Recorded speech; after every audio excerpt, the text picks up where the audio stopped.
The old man died at exactly 3:17 a.m., but before he took his final breath, he pressed a folded note into his grandson's hand and whispered, "Do not open this until midnight tomorrow." Then he smiled and died. 24-year-old Ethan stood frozen beside the hospital bed. His grandfather, Walter, had always been mysterious.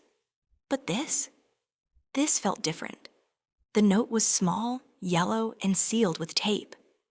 On the front were only 6 words. "If you're reading this, run." A chill ran down Ethan's spine. The next day felt endless. He couldn't stop staring at the note. At exactly midnight, he finally opened it. Inside was a single sentence. "They're still watching the house." Ethan frowned. Who was watching? His grandfather had been a retired schoolteacher. He owned nothing valuable. It made no sense. Then suddenly, a loud knock echoed through the house. Bang! Bang! Bang! Ethan nearly dropped the paper. He looked through the window. Nobody was there. But on the porch sat a small black box. His heart raced. Slowly, he opened the front door. Inside the box was an old photograph. A photograph of his grandfather, taken yesterday, at the hospital. Someone had been there, watching. On the back of the photo were 3 words: "Check the attic."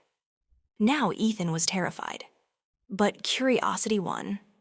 He climbed into the dusty attic where his grandfather used to spend hours alone. At first, he found nothing. Then he noticed a loose floorboard. Beneath it sat a metal lockbox.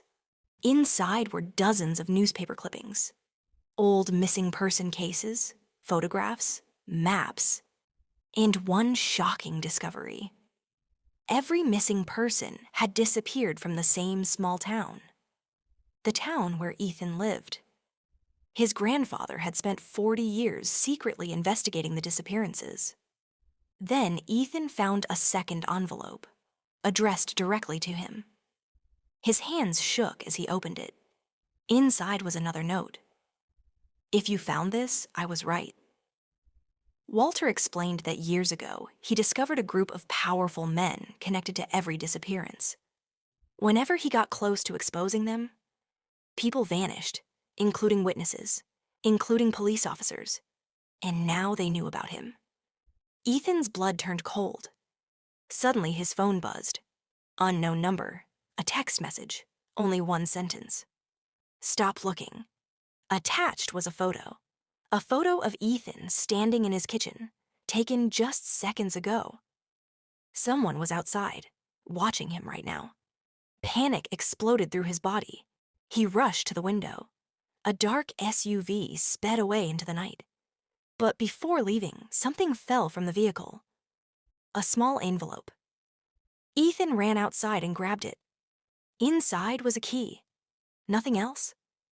Just a key. The next morning, he searched every clue his grandfather had left behind. Finally, he discovered the key belonged to an old storage unit across town. When he opened the door, his jaw dropped. Hundreds of files, video recordings, photographs, names, evidence.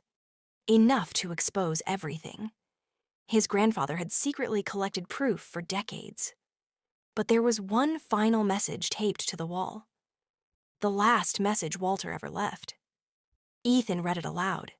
Tears filled his eyes. "I knew they would come for me. That's why I left everything for you. Don't seek revenge. Seek the truth." For the first time, Ethan understood. His grandfather hadn't left him money or property. He had left him a mission. 3 months later, the evidence was released. Several powerful men were arrested. Families finally learned what happened to their missing loved ones. The story spread across the country. People called Walter a hero. But Ethan knew the truth.